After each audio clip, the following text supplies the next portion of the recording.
Bonjour à tous, bienvenue sur notre chaîne YouTube Plein les yeux. Bon, en raison d'un confinement qui se prolonge encore, il y en a encore pour quelques semaines. Il n'y aura toujours pas d'image des poules dehors. Bon voilà, c'est comme ça. Vous pouvez le voir, ça roule, elles vont bien. On a mis en place un nouvel enrichissement dans le bâtiment. L'idée étant de continuer à faire en sorte que les poules luttent contre l'ennui et puis se sentent au mieux. Voilà. Donc c'est toujours du quotidien que je vous propose, hein. Il n'y a rien d'extraordinaire. C'est ce qu'on fait chaque jour pour elles, quoi.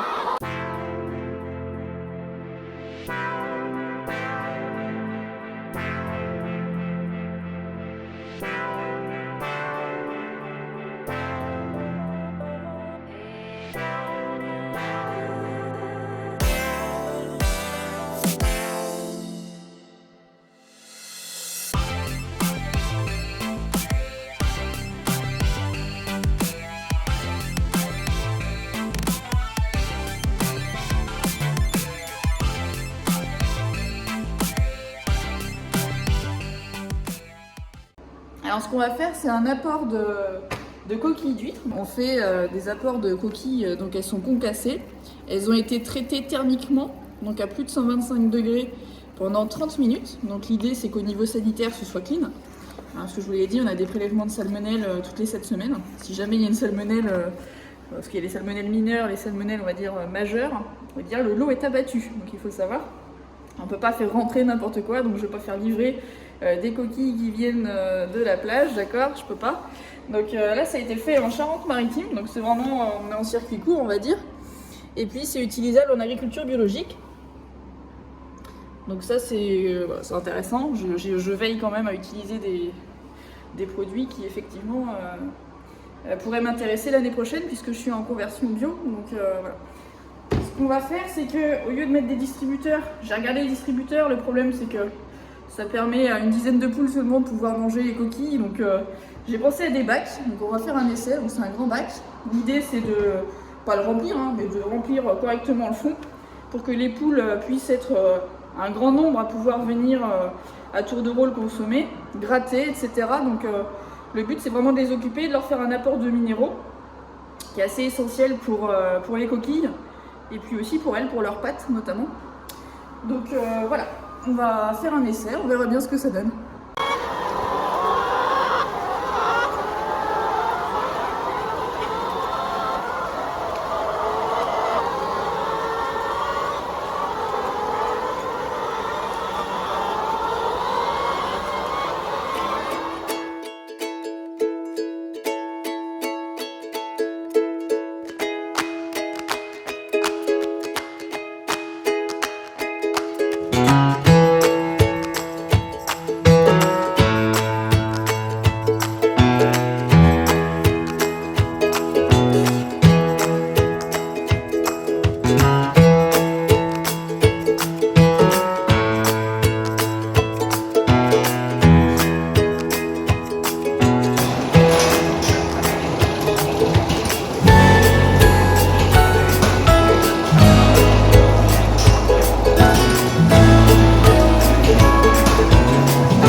Pour aller voir les arbres.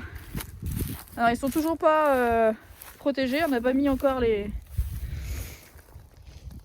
Alors celui-là on voit rien, apparemment ça sort à certains endroits, voilà. Voilà, super, là on va le voir. Voilà, donc vous voyez, ça bourgeonne. Donc ça a bien marché. La plantation c'était il y a 15 jours. Donc voilà. Ça a plutôt bien pris, là c'est pareil, on voit super bien. Alors lui il est mis un peu de travers, hein, c'est dommage. Il est parti pour être de travers, mais là on voit bien les feuilles. Donc plantation qui a été efficace, qui a bien fonctionné. Bah ouais, lui il est de travers par contre.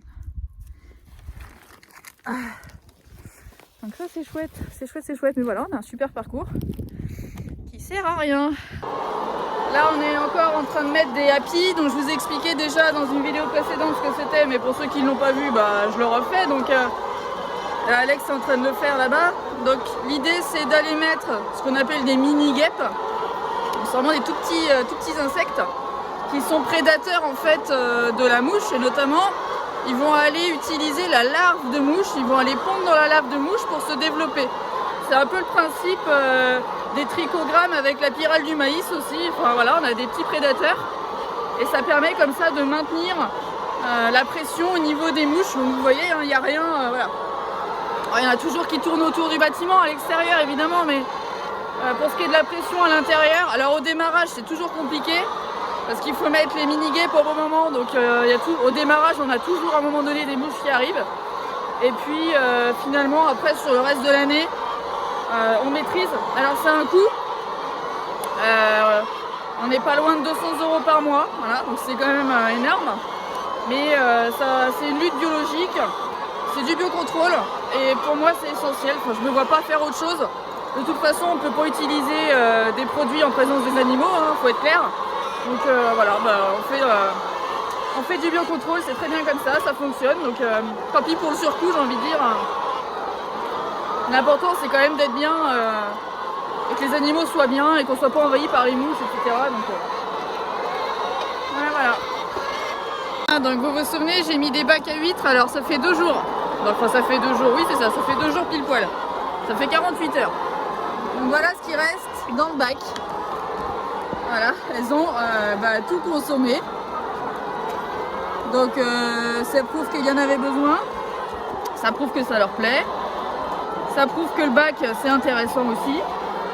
On voit bien qu'elles n'ont plus peur d'y aller maintenant, hein, ça y est.